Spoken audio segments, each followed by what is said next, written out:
Amém? Convido você então para abrir sua Bíblia, em Mateus capítulo 9, e vamos ler novamente, aqui do versículo 18 em diante, hoje para nós meditarmos sobre este milagre de ressurreição e meditarmos alguma coisa em cima deste milagre, sobre mais uma das credenciais de Jesus que provava que verdadeiramente ele era o Messias. Então, agora Jesus se apresenta como alguém que tem poder, tem autoridade sobre a própria morte, né? Então a morte também lhe obedece quando ele dá a sua ordem. E essa era uma credencial que estava faltando, né? De tudo que Jesus já tinha feito, estava faltando essa. E nessa sequência de Mateus, e é muito interessante, você analisa bem essa sequência, e você percebe realmente que há uma intenção dele de listar uma variedade de milagres em sequência de Jesus, que pega um espectro bem alargado de problemas da raça humana, do ser humano, em que Jesus demonstra realmente a sua autoridade.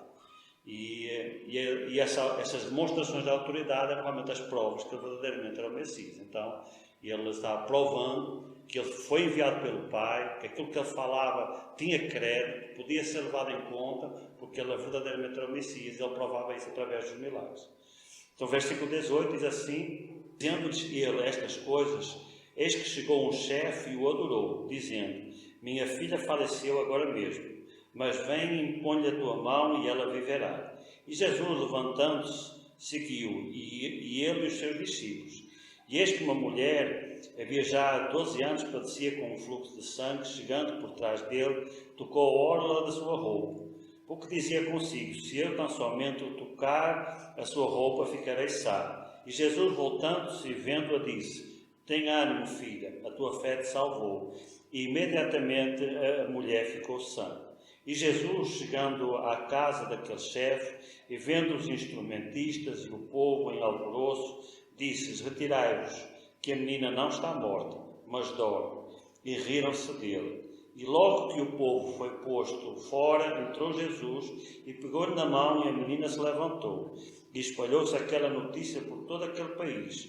E partindo Jesus dali, seguiram-no 2 cegos, clamando, dizendo: tem compaixão de nós, filho de Davi. E aí já entra num outro milagre. Então, temos aqui, na sequência dos milagres de Jesus, aquele que está faltando, né? A vitória sobre a morte, uma demonstração de autoridade da parte de Jesus em relação à própria morte. A palavra de Deus fala muita coisa em relação à morte, né? Ela diz, por exemplo, nós vamos ver isso um pouquinho mais na frente, que a morte era o último dos inimigos. O último inimigo a ser vencido, verdadeiramente de uma forma terminal, conclusiva, é só no final dos tempos. Até lá, as vitórias sobre a morte, mesmo as de Jesus, são parciais. Ela não está submissa ainda a Jesus. Ela vai chegar a um ponto que ela vai ter que se render totalmente a Ele e vai ser abolida. Mas até lá, ela ainda continua reinando. Ainda tem muita autoridade. Porém, Jesus quis mostrar, provar, que até sobre a morte ele tinha autoridade. E este milagre é muito interessante, porque ele mostra realmente a importância de Jesus provar que ele tinha autoridade sobre a morte. Porquê? Nós já dissemos isso nas outras semanas. Acreditava-se que Jesus tinha grande autoridade, ele estava demonstrando o seu poder, mas em tudo o que acontecia aqui na face da terra, na dimensão terrena, na dimensão humana. Acabando a dimensão humana, passando para o outro lado, passando pela morte, aí não tinha mais jeito. Esse era o entendimento que as pessoas estavam tendo em relação a Jesus. E faltava então uma credencial, um milagre que provasse que até sobre a morte Jesus tinha autoridade. Como nós dissemos na semana passada, esta passagem ela se repete em Lucas 7 e se repete também em Marcos capítulo 5, Lucas 8, perdão. E em Marcos capítulo 5. E Marcos acrescenta muitos detalhes que Mateus não fala. Por quê? Porque a preocupação de Mateus não é tanto falar do Jairo, do sofrimento do Jairo. Isso é uma coisa que é melhor de tratar se a gente pegar lá em Marcos, porque Marcos tem uma riqueza de detalhes maior. A intenção de Mateus é provar que Jesus tem autoridade sobre a morte. Por isso, então, muito detalhe sobre o milagre em si, ele até omite, né? E, por exemplo, ele fala lá em Marcos, que quando o Jairo foi falar com Jesus, por exemplo, Marcos é que diz que ele era Jairo, né? Mateus não diz nem o nome do homem, mas Marcos fala que diz o nome deles, que ele era Jairo. E quando ele foi ter com Jesus, num primeiro momento, a menina ainda estava viva. E o primeiro pedido daquele homem para Jesus é para que ele fosse curar a menina. Entretanto, aí Jesus se prontificou a ir com ele. E Jesus iniciou uma caminhada para a casa de Jairo, onde ele haveria de fazer um milagre sobre a menina. Entretanto, aparece aquela mulher, que nós falamos sobre ela na semana passada, e surge ali um outro milagre. Tudo isso dá a ideia que cria-se um certo atraso. E nesse atraso, chegam então alguém da parte do Jairo, não sabemos se familiares, se amigos, e é interessante essa observação que eles fazem. Eles dizem, não incomodes mais o mestre, a menina morreu. Entende? Isso reforça realmente o entendimento de que eles acreditavam que Jesus podia fazer alguma coisa, que Jesus podia ajudar as pessoas enquanto houvesse vida. A morte era o limite. Morreu, pronto, ele não tem mais jeito. Mas não era verdade. A morte não era um limite para Jesus. Jesus tinha que provar também que ele tinha autoridade sobre a própria morte. E então ele fez isso, justamente para provar que ele tinha autoridade sobre a morte. Se há um milagre de ressurreição que deixa isso ainda mais claro, é a ressurreição de Lázaro, né? Em que Jesus é avisado que Lázaro estava doente, e ele se demora intencionalmente 4 dias para chegar lá, numa viagem que era rápida de fazer, ele demoraria algumas horas, mas Jesus intencionalmente atrasou, demorou para chegar. Daí, quando ele chegou, a irmã de Lázaro, ela até reclamou dele: se tu estivesse aqui, meu irmão não teria morrido. E ali no milagre de Lázaro fica mais clara ainda a intenção de Jesus provar que ele tinha autoridade sobre a morte, né? Aí Jesus se volta para Maria e diz: eu sou a ressurreição e a vida, tu crês nisso? O que é que Jesus estava dizendo? Eu tenho autoridade sobre a morte, tu acreditas? E ela diz: eu sei que lá no final dos tempos meu irmão irá ressuscitar. Ou seja, notem mais uma vez o pensamento. Enquanto o Lázaro estava vivo, dava certo, Jesus ainda podia fazer alguma coisa. Morreu, não tem mais jeito. Esse era o pensamento. Então era daí a necessidade de Jesus derrubar esse preconceito, esse pensamento errado que as pessoas tinham em relação ao seu poder e em relação até ao seu messianismo, e mostrar que ele, até sobre a morte, ele tinha autoridade. Então esse é o objetivo primeiro dessa descrição de Mateus. Por isso é que ele não dá muitos detalhes. Ele está focado em provar que Jesus verdadeiramente tinha autoridade sobre a morte. Antes de entrarmos no detalhe, nós precisamos entender qual é a raiz da morte. Por que é que as pessoas morrem? Por que é que existe a morte, né? Eu sei que existem muitas teorias, a própria ciência tem algumas explicações, porém, nos interessa é o que a palavra de Deus ensina em relação a isso. E o que a palavra de Deus ensina, independentemente da crença das pessoas, eu vou ensinar o que a Bíblia ensina. E o que a Bíblia ensina é que a morte é uma consequência do pecado. Então, se nós formos lá em Romanos capítulo 6, versículo 63, nós temos um versículo famoso que diz assim: o salário do pecado é a morte. Ou seja, a pessoa morre por quê? Porque ela peca. Ou seja, é uma consequência do pecado. É como se o pecado fosse uma enfermidade da alma. Uma comparação com as doenças, o pecado é a doença da alma. Doenças do corpo existe uma variedade muito grande. E de pecados também existe uma variedade muito grande. Mas no resumo, assim como a doença está para o corpo, o pecado está para a alma. E ele apodrece. Ele contamina. E uma alma doente se traduz num corpo doente. Nós sabemos disso. Uma alma doente se traduz num corpo doente. Então, o pecado é a doença da alma que mata o corpo. Este é o ensino da palavra de Deus. O pecado é a doença da alma que mata o corpo. Por que é que as pessoas morrem? Porque elas pecam. Né?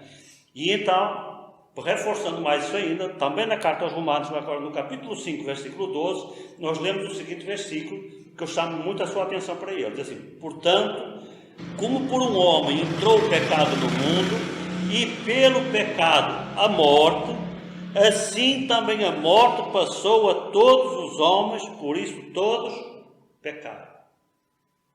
Notem bem como é claro este versículo. E ele diz que o pecado entrou no mundo através de um homem, Adão. junto com ele entrou a morte. Até porque o Senhor tinha dito, se comeres da árvore da ciência do bem e do mal, certamente morrerás. Ele não morreu imediatamente, mas ele começou a morrer. Né? A gente morre porquê? Porque a nossa capacidade, principalmente a partir de certa idade, a nossa capacidade de reprodução de células é menor do que as células que morrem. Ou seja, morrem mais células do que aquelas que nós somos capazes de gerar. E então a gente vai morrendo. Aos pouquinhos, a gente vai morrendo. Até que chega um dia que não tem mais jeito. Né? Isso foi o que aconteceu com Adão. No caso dele, ele ainda aguentou 930 anos. Mas ao fim de 930 anos, a morte venceu ele. A morte derrubou ele. Porquê? Porque a morte é uma consequência do pecado. Aí, por causa do pecado dele, a morte passou a todos os homens. Aí você diz assim, mas as pessoas lá, a gente tem culpa do pecado de Adão? Não. Você tem culpa dos seus pecados. E eu tenho culpa dos meus.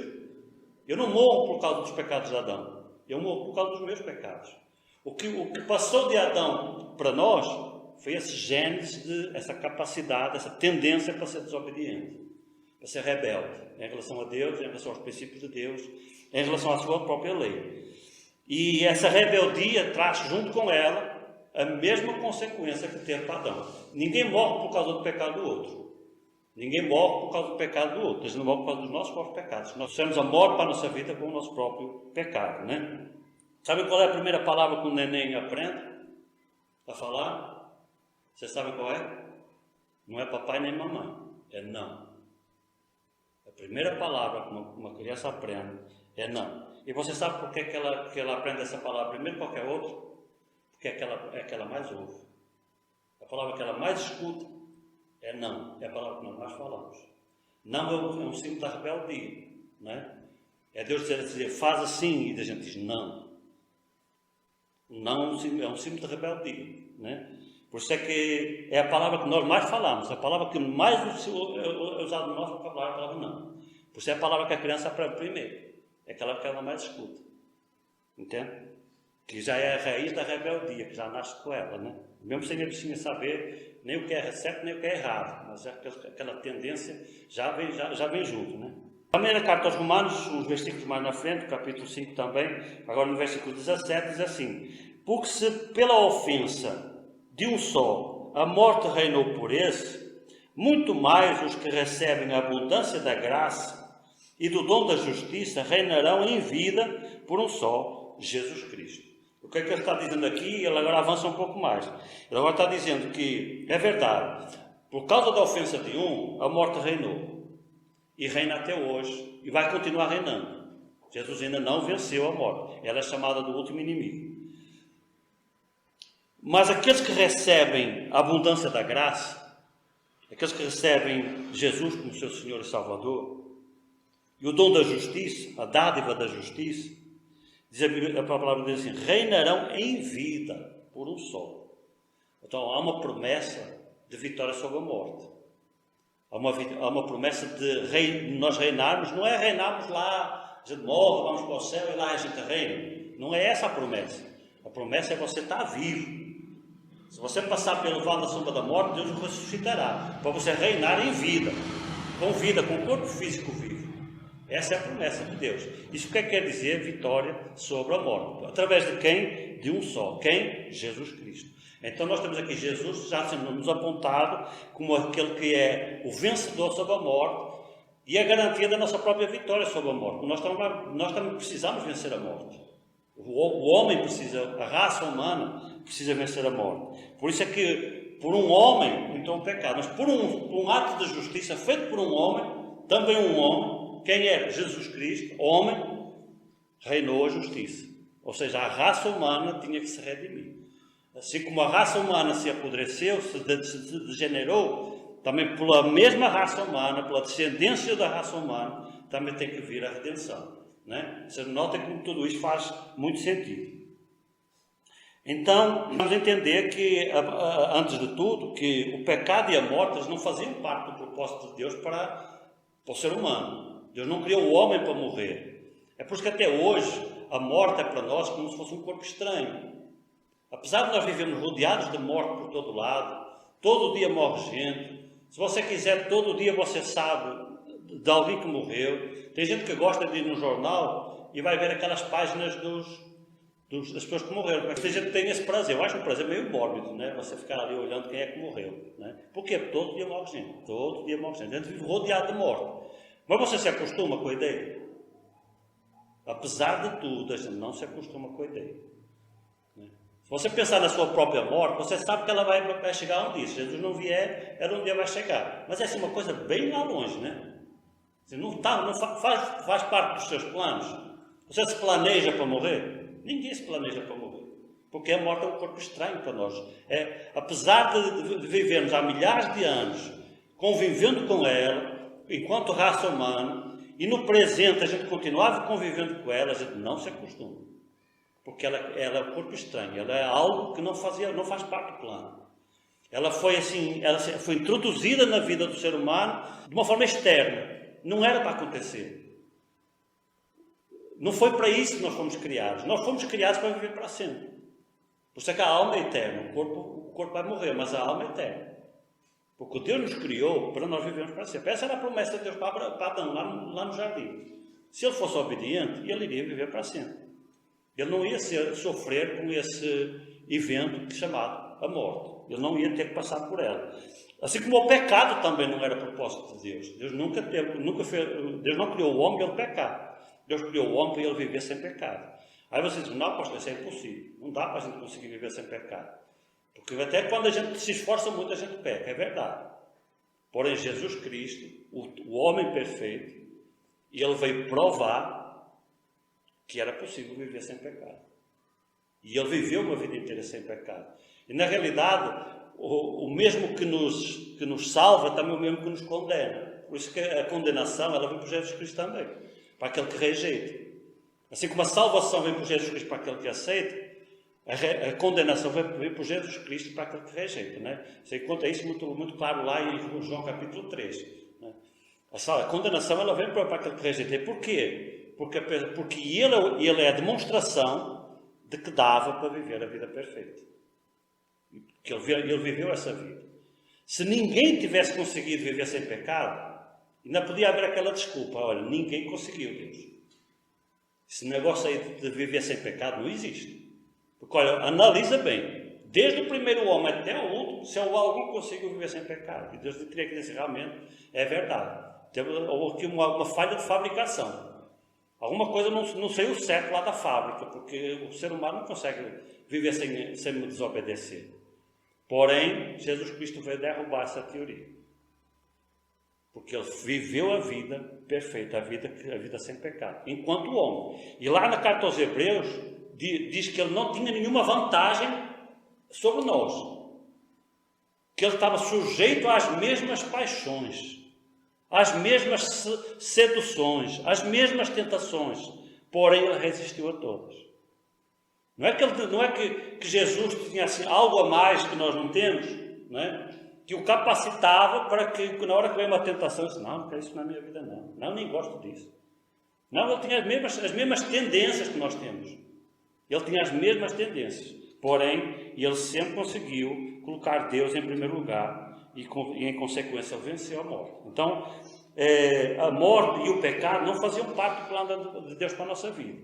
Mas o homem, por sua própria escolha, porque escolheu desobedecer, ele trouxe junto consigo a consequência. A consequência do pecado é a morte. É por isso que a gente morre. É por causa do pecado. Pronto. Vamos então agora direto aqui à questão da vitória de Jesus. Em primeiro lugar, nós vamos entender que Jesus ele é o opositor natural da morte. Se a morte tem um inimigo, esse inimigo chama-se Jesus Cristo. Porque ele é o oposto da morte. Enquanto que a morte é o símbolo da derrota, é o símbolo da degradação, é o símbolo da corrupção, Jesus é o oposto disso. Pedro, lá em Atos capítulo 3, versículo 15, no seu primeiro sermão depois do dia de Pentecostes, e ele chama a Jesus Cristo do príncipe da vida. E ele tem esse título, ele tem esse atributo dele. Ele é o príncipe da vida, ou seja, ele é o Senhor da vida. É o oposto da morte. Ele é o oposto da morte. E vida fala de quê? Fala de vitória, fala de conquista, fala de crescimento, fala de progresso. Vida é isso, não é? Uma vida estagnada é uma vida que vale a pena.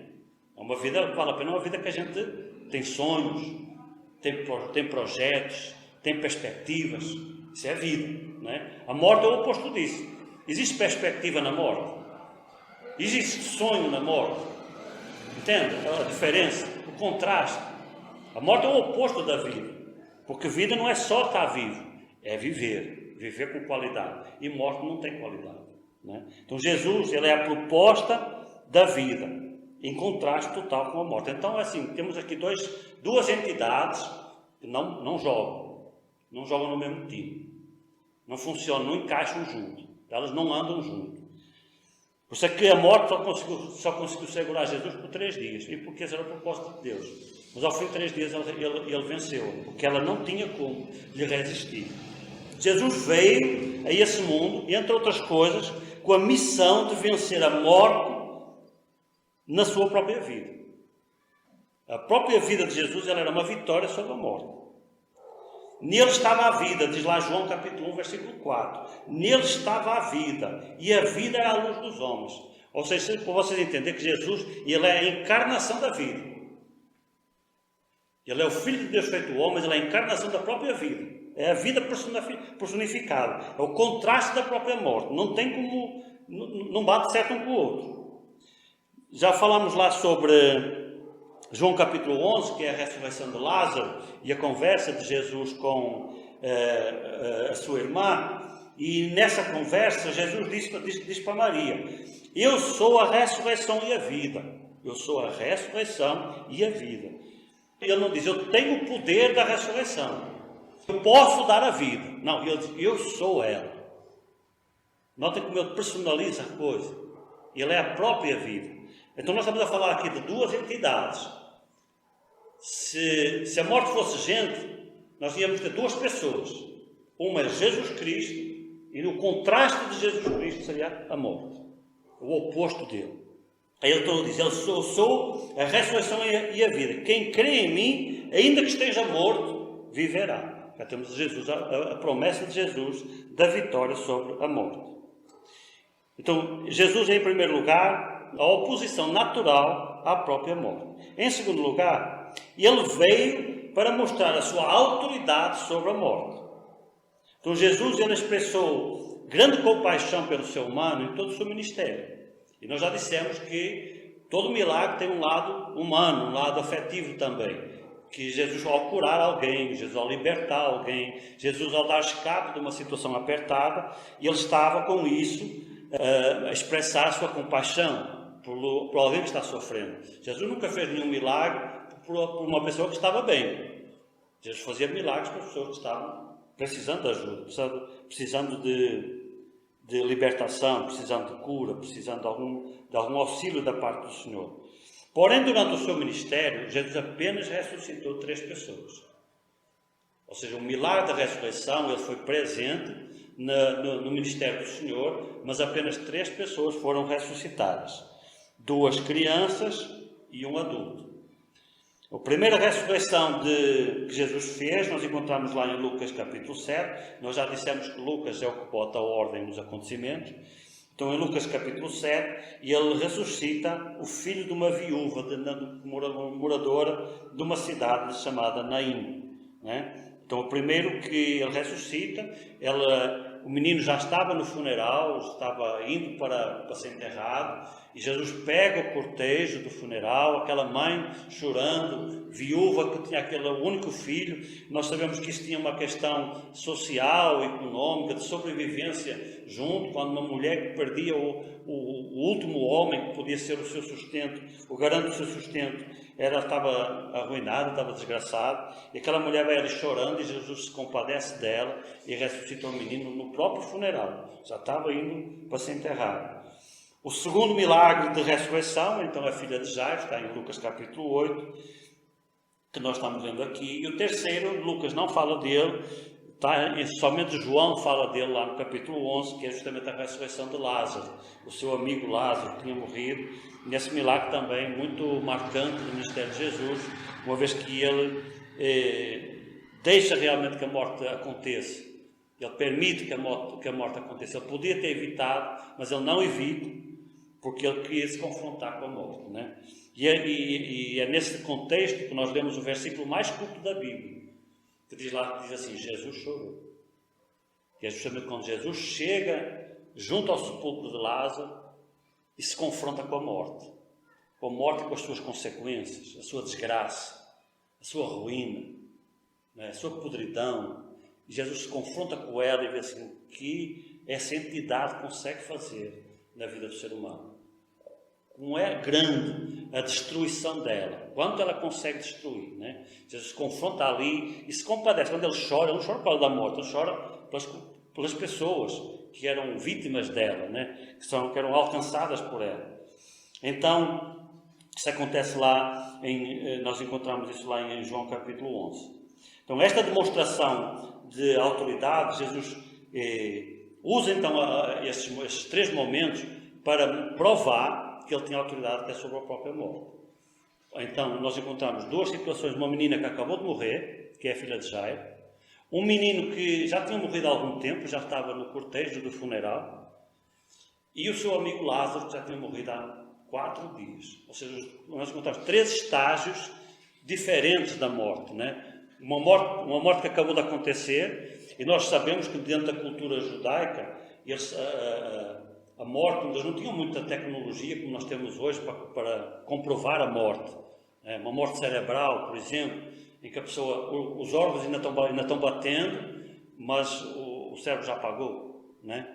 Ou então aquela pessoa que ela está viva, mas é por aparelhos, porque os aparelhos estão mantendo ela viva, né? Eles não tinham esse tipo de tecnologia, então eles usavam algumas técnicas primitivas, e uma delas era esperar um tempo para comprovar. O primeiro e segundo dia, ainda podia ser que a pessoa tivesse um coma, em que eles davam a pessoa como morta, mas ela não estava morta, e ela conseguia recuperar, mas a partir do terceiro dia eles já não validavam. Então aquela menina, ela acabou de falecer.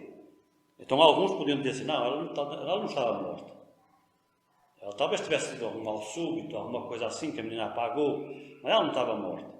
Mas no caso do menino que já ia no cortejo, ali já não tinha como dizer que ele não estava morto. E Lázaro, pior ainda, né? Então são questões que Jesus usa para provar que verdadeiramente ele tem autoridade sobre a morte. Fosse uma morte que acabou de acontecer, fosse uma morte que já tinha algum tempo, fosse uma morte que já tinha muito tempo. E ele tinha autoridade sobre a morte. Agora aqui um detalhe que eu quero chamar a sua atenção, para você entender toda esta problemática aqui. É que esta autoridade que Jesus demonstrou sobre a morte, ela era uma autoridade pleno, mas a vitória não era plena. O que é que eu quero dizer com isso?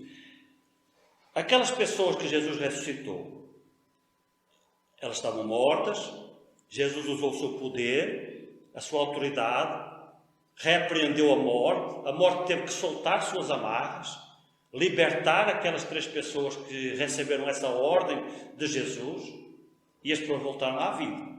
Mas elas voltaram à vida em que condição? Na mesma em que morreram. Compreende?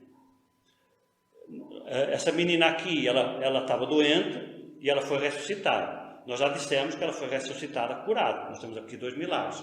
Um de cura e um de ressurreição. Ela não ressuscitou doente. Até porque nós já vimos que ela andava, queria comer, estava com fome, né? Então, Jesus curou aquela menina. Mas ela ressuscitou com o mesmo corpo perecível. É isso que eu quero dizer. Essas 3 pessoas ressuscitaram com o mesmo corpo perecível, o mesmo corpo mortal com que elas tinham morrido antes. Ou seja, mais tarde voltaram a morrer. Compreende? Essas 3 pessoas foram ressuscitadas. Houve uma vitória sobre a morte, mas é uma vitória parcial, porque lá na frente a morte venceu de novo, né? Lá na frente a morte venceu de novo. Porém, mesmo assim, Jesus queria dar essa demonstração de autoridade sobre a morte. Agora, faltava um comprovante definitivo. Porque uma vitória parcial sobre a morte é meia vitória só. Na realidade, a morte depois acaba vencendo de novo.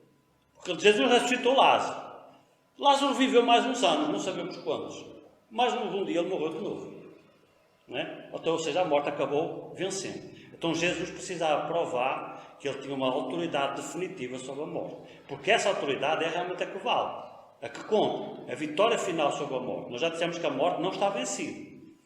A palavra de Deus, a palavra de Deus diz que tudo tem que ser sujeito, mas que nem tudo está sujeito ainda. E cita o exemplo da morte. A morte não está sujeita a Jesus ainda, mas ela vai estar. E quando é que Jesus provou que ele tinha autoridade sobre a morte de uma forma definitiva? Em terceiro lugar, na sua própria ressurreição. Então nós temos Jesus enquanto a personificação do opositor natural sobre a morte, e ele é a vida, ele é o príncipe da vida, ele é a ressurreição e a vida, então ele é o opositor natural sobre a morte, e ele demonstrou a sua autoridade sobre a morte na vida das pessoas, mas de uma forma parcial, porque depois elas voltaram a morrer, porém na sua própria ressurreição a coisa já não foi mais desse jeito. Então a ressurreição de Jesus, ela é a demonstração final da sua autoridade final sobre a morte. Ou seja, é a vitória sobre a morte, a qual não vai ter mais a oportunidade de vencer. Entende? É uma vitória definitiva. Jesus não ressuscitou do mesmo jeito que ele morreu. Passível de morrer de novo. Não. E ele já ressuscitou com um corpo glorioso. Impossível de morrer. Jesus venceu a morte na sua própria ressurreição. Só que essa vitória agora é maior do que as 3 vitórias que ele tinha demonstrado antes. Lá em Apocalipse capítulo 1, versículo 18, é interessante que você estudar o livro do Apocalipse, nós já fizemos isso aqui há um tempo, principalmente no início, repete muito essa expressão de Jesus como aquele que foi morto, mas agora vive. Né? Por quê? Porque é algo que Jesus não quer que a gente esqueça. E ele está vivo e vitorioso e vencedor para todo sempre. Mas não esqueça, um dia ele foi morto. Mas ele venceu a morte. Há uma intenção ali em Apocalipse de nos manter viva na memória essa ideia de Jesus venceu a morte. A morte venceu ele por um tempo, mas depois ele derrotou de uma forma definitiva. Então lá no capítulo 1, versículo 18, diz assim: eu sou o que vivo e fui morto, mas eis que vivo para todo sempre. Amém. Eu tenho as chaves da morte e do inferno. Capítulo 1, versículo 18. Eu tenho as chaves da morte e do inferno. Então a ressurreição de Jesus, ela é o comprovante final da derrota da morte, da vitória definitiva de Jesus sobre a morte, a sua autoridade plena de Jesus sobre a morte. Lá em Lucas capítulo 24, versículo 5, depois que Jesus ressuscitou, nós vemos que as mulheres foram ao sepulcro e para preparar o corpo, né? Elas acreditavam que Jesus continuaria morto, né? E porém ele já tinha ressuscitado. E elas se encontram com 2 anjos. Qual é a frase que esses anjos falam para as mulheres? Porque buscais o vivente entre os mortos. Porque buscais o vivente entre os mortos. Não está aqui, mas ressuscitou. Jesus, ele é o vivente, é o que vive. Lá em Apocalipse ele diz: ele foi morto, eu fui morto, mas eu vivo para todo sempre. E eu venci a morte. Aqui a demonstração é uma vitória final e definitiva. Em quarto lugar, é a promessa da nossa própria vitória final. Da nossa própria vitória final. Esse fenômeno, esse milagre de ressurreição, ele é muito raro, mas se você for estudar a história da igreja, você vai encontrar alguns testemunhos pontuais, excepcionais, de pessoas que foram ressuscitadas. Ao longo de toda a história da igreja, Deus já voltou a operar esse tipo de milagre. Os apóstolos também operaram depois de Jesus ter ascendido ao céu, e eles também operaram o milagre da ressurreição. A palavra de Deus fala, por exemplo, do apóstolo Paulo, que um dia estava a pregar, e ele era tipo eu, né? Que pregava e não terminava mais nunca. Né? Mas só que ele era pior, porque diz a Bíblia que passou foi da meia-noite. Rapaz, você imagina o negócio virar à noite, né? Virou à noite pregando. E tinha um pobre coitado do menino que estava sentado na janela. E a pregação foi tão demorada que o menino adormeceu. E que no que ele adormeceu, caiu da janela. E deve ter batido a cabeça e morreu. Aí o apóstolo Paulo desceu do lado do lugar onde ele estava e foi lá a menina ressuscitou ele. Então esse fenômeno da ressurreição se repetiu depois dos apóstolos. E há testemunhos na história da igreja da repetição desse milagre da ressurreição. Mas ele é muito raro. muito menor frequência do que os outros. Porém, sempre acontece o mesmo fenômeno. Aquele menino ressuscitou, mas depois mais tarde ele morreu de novo. Se não foi em novo, foi em velho. Né? Porém, há uma promessa na palavra de Deus de uma vitória final sobre a morte, também para nós, em particular para o povo de Deus, em particular para a igreja do Senhor. E essa promessa ela é alicerçada na ressurreição de Jesus. Por que é que nós acreditamos que se a gente morrer, um dia Jesus nos ressuscitará? Porque Ele ressuscitou. Ou seja, a sua ressurreição é o garante da nossa, é a garantia da nossa. E não só é garantia de ressurreição, mas é garantia do modelo de ressurreição, do mesmo tipo de ressurreição. A ressurreição que Jesus nos promete não é uma ressurreição para depois morrer de novo. É uma ressurreição para viver para todo sempre de uma forma definitiva, vencendo a própria morte. Há 2 textos na palavra de Deus, se você quiser tomar nota, que falam sobre a ressurreição na igreja. O primeiro está em 1 Coríntios capítulo 15 e o segundo está na primeira carta aos Tessalonicenses capítulo 4. Os dois falam sobre esse fenômeno da ressurreição e 1 Tessalonicenses acrescenta também depois o arrebatamento. E lá em 1 Coríntios capítulo 15, no versículo 26, é justamente esse que diz: ora, o último inimigo a ser aniquilado é a morte. Quem é o último inimigo a ser vencido? Não é Satanás. Satanás vai ser vencido antes.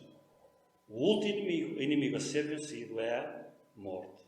Notem como este adversário ele é cruel. Ele é tão cruel que ele é o que vai durar mais. O que vai conseguir aguentar mais tempo é a própria morte. Mas ele também vai ser vencido. E como é que este inimigo vai ser vencido? Através de uma ressurreição definitiva. É quando Jesus começar a ressuscitar crentes para não voltar mais a morrer. Isso vai acontecer só no arrebatamento da igreja. Pela primeira vez. Só a partir do arrebatamento da igreja é que vai começar a haver ressurreições definitivas. Se você for lá ler Filipenses capítulo 2, você vai encontrar, justamente no início do capítulo, justamente esse modelo. Jesus é o modelo do novo homem que Deus está criando. E a promessa é que nós vamos ser ressuscitados à semelhança dele. O corpo que nos está prometido não é mais um corpo como este, que tem capacidade de degeneração.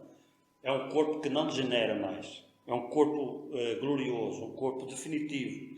Essa é a promessa que Deus tem para nós. Então, a vitória de Jesus sobre a morte, a vitória final de Jesus sobre a morte na sua ressurreição, é o garante da nossa vitória final sobre a morte na ressurreição. Porém, ainda assim, mesmo depois do arrebatamento da igreja, pessoas vão continuar morrendo, ou seja, a morte vai continuar vencendo. No arrebatamento da igreja pela primeira vez, se quiserem, pela segunda vez, uma vez que a primeira vez foi com a ressurreição de Jesus, a sua própria ressurreição, esse fenómeno só vai se repetir em outras pessoas no arrebatamento da igreja pela primeira vez, em que os mortos ressuscitarão primeiro. E esses mortos ressuscitarão não como Lázaro, não como o filho da viúva de Naim, e não como a filha de Jairo. Ressuscitarão já para não morrer mais. Porém, depois deles, pessoas vão continuar morrendo. A morte vai continuar vencendo. Até que lá no final, Jesus vai aniquilar a morte. Lá no início do livro do Apocalipse, ele já estava dizendo: eu tenho as chaves da morte e do inferno. Os dois andam juntos. A morte e o inferno andam juntos. Né? É como se fosse um molho de chave. Sabe aquele molho de chave? Né? As duas chaves estão no mesmo molho. Jesus estava com o molho da chave na mão dele. E os dois são vencidos juntos. E em Apocalipse capítulo 20, ou seja, já no finalzinho do livro do Apocalipse, em que então nós vemos: e a morte e o inferno foram lançados no lago de fogo. E esta é a segunda morte. A própria morte vai ser lançada no lago de fogo. O inferno vai ser lançado, o lugar chamado inferno, quando as pessoas vão perdidas, não são só as pessoas que vão para o lago de fogo, o lugar também vai. E a morte também vai. É a vitória definitiva sobre a morte. Ela só vai acontecer no final dos tempos. Até lá, vai havendo algumas vitórias parciais. E nós vamos ser beneficiados com essas vitórias parciais. Mas a vitória final é só no final dos tempos. Por isso é que a Bíblia Sagrada diz que ela é o último inimigo a ser aniquilado. Todos os outros vão ser vencidos até chegar nela. Só depois de todos os outros estarem vencidos é que Jesus vai chegar nela de uma forma definitiva. Pronto, ainda assim, durante o seu ministério, ele fez questão de provar, que ele tinha autoridade sobre ela. Era uma autoridade parcial, as pessoas voltaram a morrer, é verdade, mas ele tinha autoridade sobre ela. Na sua ressurreição, ele já deu um sinal final de que ele tinha autoridade absoluta sobre a morte, que ele conseguia vencê-la sem ela não poder mais voltar. Ele já deu esse sinal na sua própria ressurreição. Isso vai se repetir depois na nossa própria ressurreição. Amém? Pois esta é a lição do milagre, em que Jesus então prova, demonstra. Mateus ele é cuidadoso na forma como ele explica esse milagre. A intenção de Mateus é provar que Jesus tinha autoridade sobre a própria morte. Amém? Então essas são as credenciais que eu queria apresentar para vocês. Demonstraram que verdadeiramente ele era o Messias ao longo de todas essas semanas que nós temos vindo a estudar esse capítulo 8 e capítulo 9. Depois de Jesus ter pregado um grande sermão, o Sermão da Montanha, e as pessoas questionarem a autoridade dele para ensinar aquelas coisas, faltava então ele provar que verdadeiramente ele era o Messias. Então ele vem com os documentos, as provas. E as provas estão nesta sequência de milagres que termina com esta exuberante demonstração de poder, de autoridade. Até a própria morte tinha que lhe obedecer quando ele dissesse uma palavra. Ela tinha que lhe obedecer. Amém? Pois que Deus nos abençoe. Espero que vocês tenham se sentido edificados na vossa fé, edificados na vossa espiritualidade, edificados também na compreensão das Escrituras. Vocês também saberem que verdadeiramente Jesus é o Messias, não é porque a Igreja fala, não é uma tradição, né? A Igreja ela nunca teve essa cultura de alicerçar as suas convicções na tradição. Nós alicerçamos as nossas convicções na Palavra de Deus. E você veja na racionalidade da argumentação de Mateus para provar o messianismo de Jesus. Amém? Que Deus vos abençoe. Próxima semana a gente evolui para um outro tema ou uma outra coisa que Deus colocar na nossa vida. Amém? Deus vos abençoe.